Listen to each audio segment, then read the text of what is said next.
Did you know that 90% of millionaires follow the same morning routine? While you scroll your phone in bed, they protect their mental energy.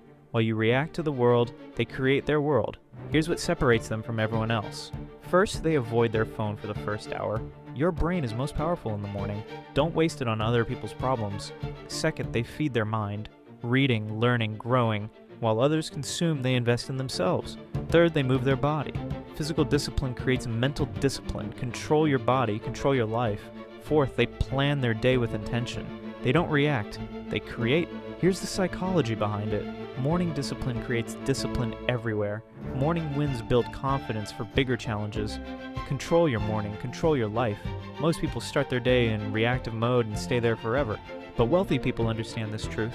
How you start your day is how you live your life. Your morning routine is your success routine. Change your mornings.